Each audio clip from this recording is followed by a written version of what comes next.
आंहा प्रेक्टिसबो खालामनाय जायासै आरो लोगोसे डान्सारफोराबो फैयाखै नोंथांमोना जुदि आंजों दाहाय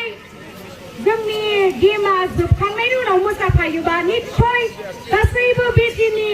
रायजो राजा नोंथांमोनजों आं मोसानो थाखाय रेडि ओके जागोन दावखो आबसुना दावखो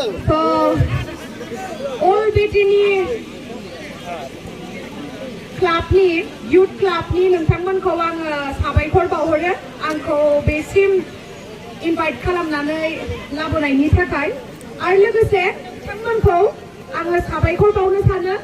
नोंथांमोना जोंनि युथफोरखौ एसेबां मटिभेट खालामगासिनो खेलानि फारसे इमान मोजां मोनसे लोब लोब फैनाय मानसि एसेबां गिदिर मोनसे फुटबल टुर्नामेन्ट नोंथांमोना साक्सेसफुल खालामनो हादों दिनैहाय स' बिनि थाखाय आंनि गोसो गोरबोनिफ्राय साबायखर नोंथांमोननिसिम जाहाथे जोंनि युथफोरा फुटबलखौ बा फुटबलजों गावनि केरियारखौ मोजां खालामनो हायो आं बेखौनो हास्थायो आरो जोंनि गेजेरावबो हलिचरन नार्जारि आरो दुर्गा बर'मोन बायदि आरो उजिबावनांगौ नंगौना नङा रायजोफोर दाहाय मोसागोन ना मोसागोन स' एसेबां सान्दुं गोसायाव गथ'फोरा गेलेबाय आरो आं हास्थायो बिथांमोननि जिउआ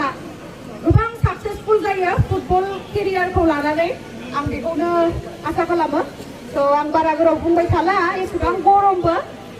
दा नोंथांमोनाबो जोबजासिम नायलांदो आरो साबायखर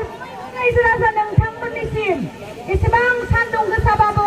गथ'फोरखौ मटिभेट खालामनो फैदों हेफाजाब खालामनो फैदों बेनि थाखाय साबायखर खुलुमबाय